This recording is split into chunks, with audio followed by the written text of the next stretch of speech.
Et maintenant, venons à ce bras, guidé par l'imaginaire. Et peut-être que maintenant, la sensibilité là qui reste peut-être encore sur ce bras là, ici, jusque là-bas.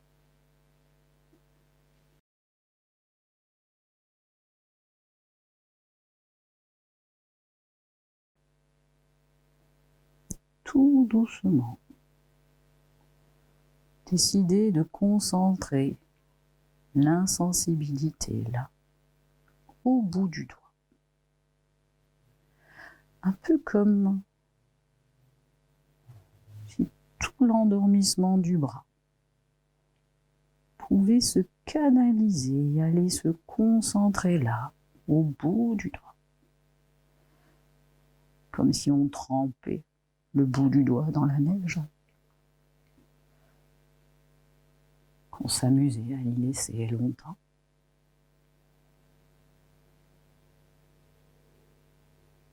Et tout à l'heure, dans un instant,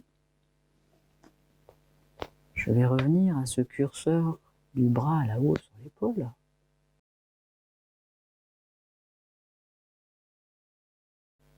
Et quand il sait que c'est fait, vos paupières peuvent peut-être me faire un petit battement de cils, comme ça je saurai. Surtout pas avant d'être sûr. Ok.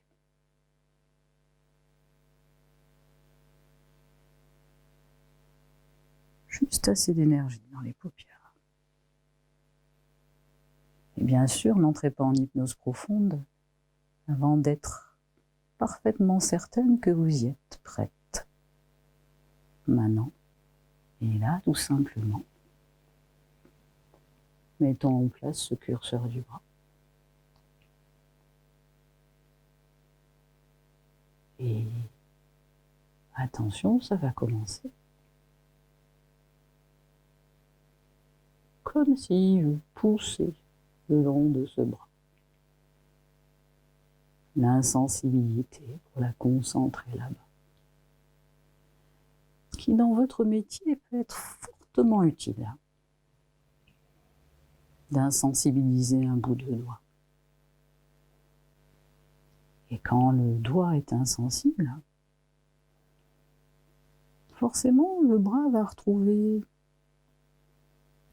petit peu d'énergie là, au niveau du coude. Un peu comme si le caméléon voulait changer de branche. Pour avoir une meilleure position.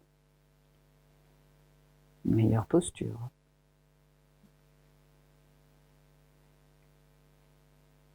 Et finalement, le haut du bras pourrait retrouver juste assez d'énergie pour guider la main et le doigt insensible vers la joue qui vous intéresse. Autrement dit, la plus proche du bras concerné.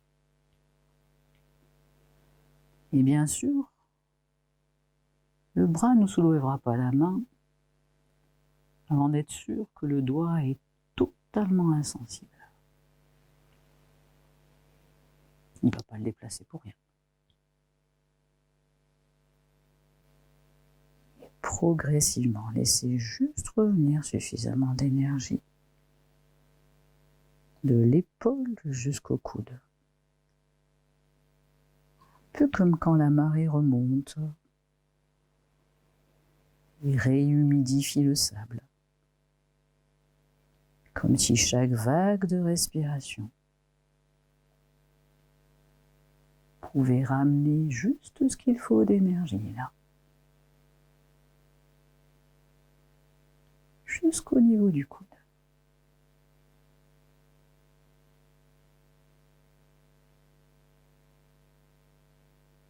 Prenez le temps. En veillant bien à ce que l'énergie s'arrête juste ici, là. Pour garder la main insensible, surtout le doigt.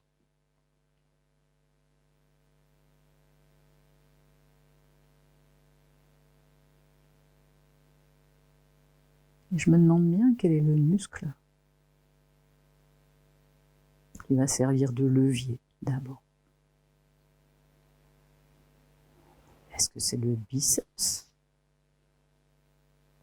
ou le quadriceps ou le triceps ou un autre qui s'appelle presque pareil?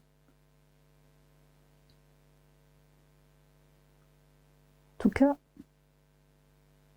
ceux qui sont antagonistes ou agonistes, ouais, tout à fait. Exactement comme ça.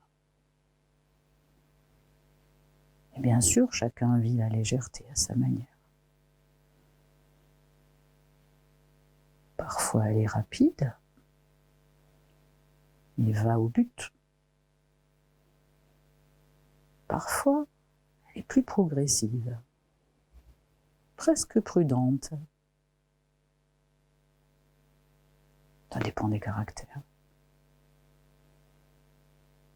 Parce que même les muscles ont un caractère. Certains doigts vont choisir un trajet linéaire pour rejoindre la joue. Le chemin le plus court, c'est la ligne droite, on dit parfois. Certains doigts, eux, vont choisir plutôt des arabesques. Ils vont décider de se faire aider par une petite sensation secourable qui les aide à décoller,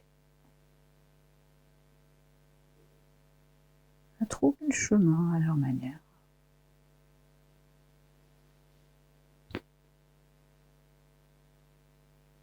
Et bien sûr, à mesure que le doigt monte, porté par la main et le bras,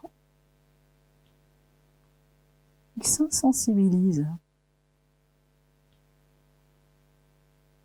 peu comme quand on passe des degrés.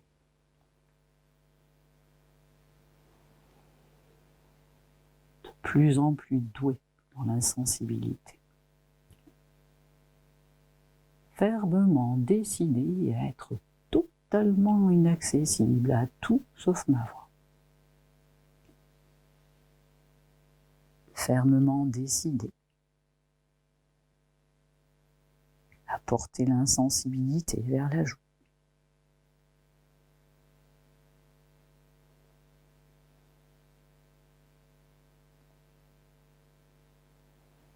Et bien sûr, la sensibilité du doigt ne sera pas maximale avant que le doigt touche la joue, pour mieux la transmettre à la joue, quand il la touchera.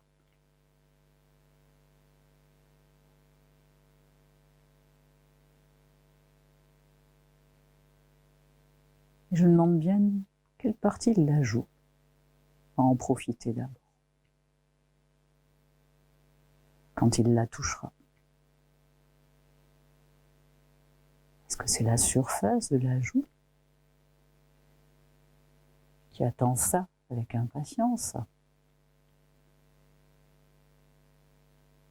Ou est-ce que c'est l'intérieur de la joue,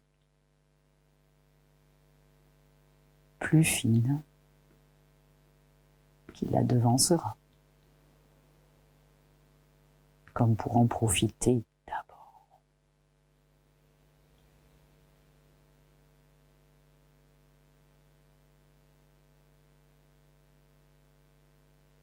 Et surtout, ne touchez pas la joue avant d'être sûr que ce transfert soit efficace.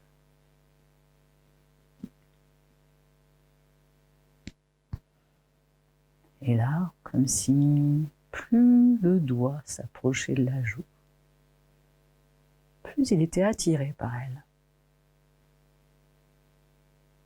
Comme un échange de bons procédés. Une évidence. Le doigt qui a besoin d'elle pour accomplir sa mission, pour offrir son cadeau. Et la joue qui l'attend avec impatience.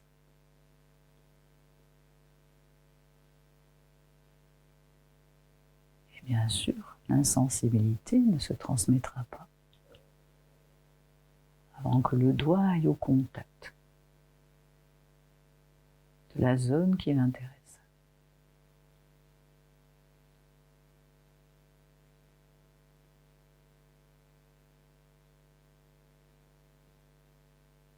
Voilà, à son rythme.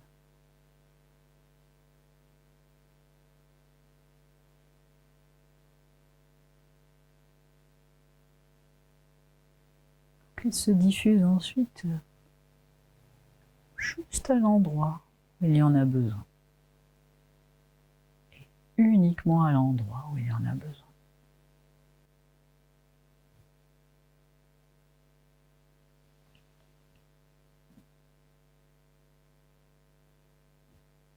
Certains la sentent s'installer, accompagnée d'une petite sensation rigolote et sympa. D'autres s'aperçoivent uniquement quand elle est bien installée, qu'elle est là.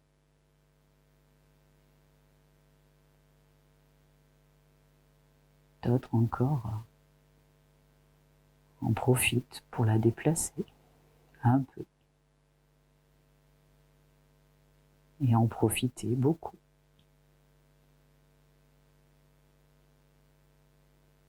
D'autres encore font un petit mélange de tout ça.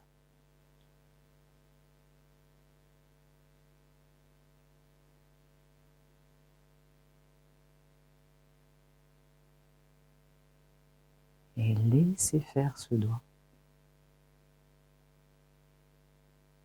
pour qu'il conduise l'insensibilité là où il doit.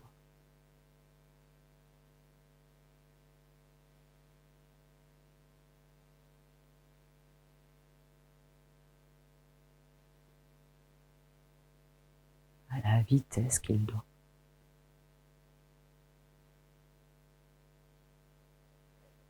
Peut-être parfois aidé, comme si l'insensibilité pulsait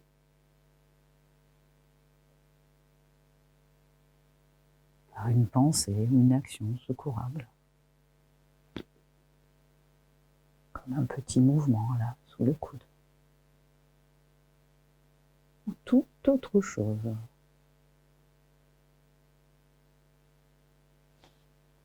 À moins que ce soit la joue qui se sente attirée vers le doigt.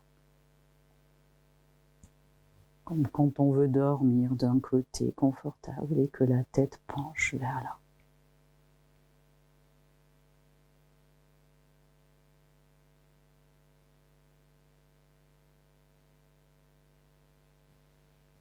Et bien sûr,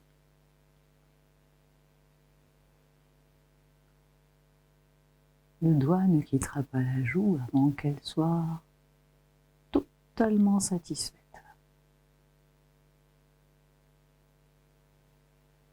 Et qu'elle ressente avec bonheur cette absence de sensation si particulière. Qu'une joue peut parfois connaître quand elle est restée appuyée contre une épaule accueillante. Qu'elle s'y endort, qu'elle s'y oublie même parfois.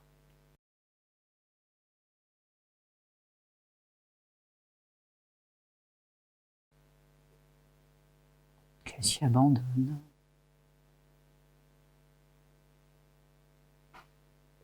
Et le doigt ne quittera pas la joue avant qu'il soit sûr qu'elle sait faire ça. Pour que le bras, lui, puisse ensuite redescendre. Heureux et fatigué de sa mission accomplie.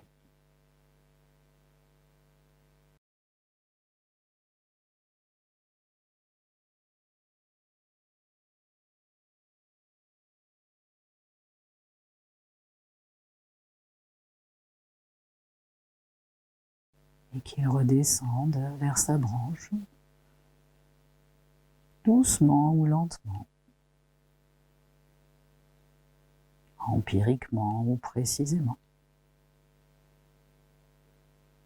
Peu importe. À l'arrivée, il se sentira tellement soulagé d'avoir su conduire ce qu'il devait.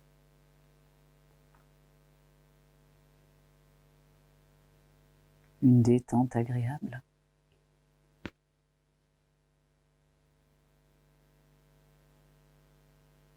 Il pourra ensuite diffuser dans tout le corps.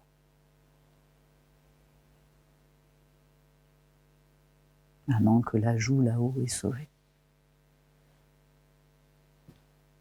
Dorloter, chouchouter.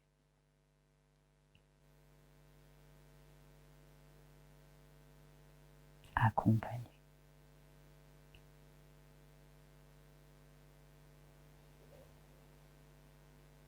Et peu importe la façon dont le bras rejoint la coudoir. Ou une autre zone finalement. Il a le choix.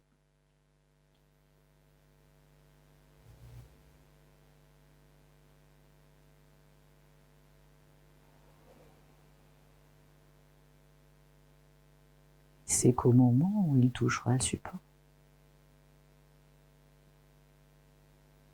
l'harmonie sera complète et totale.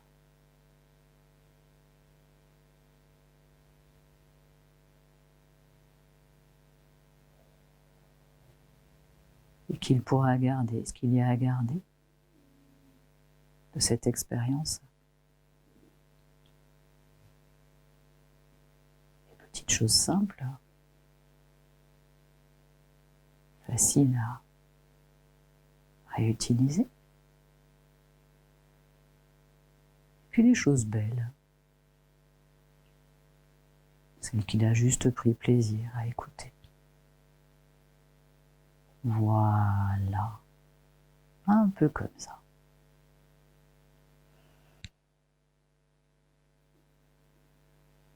Et maintenant que ce bras s'est reposé plus ou moins sur sa branche, assurez-vous que les deux bras redeviennent maintenant deux bras tout à fait classiques et bien constitués, avec des muscles tout à fait relaxés, capables à nouveau, s'il le fallait, tout à fait de bouger, capables même de s'associer pour pouvoir s'étirer. Peut-être même pouvoir à nouveau bouger, bâiller, comme après une bonne sieste bien méritée. Ça va? Ouais. Bon, alors, vous en pensez quoi? Il a bougé ou il n'a pas bougé ce bras?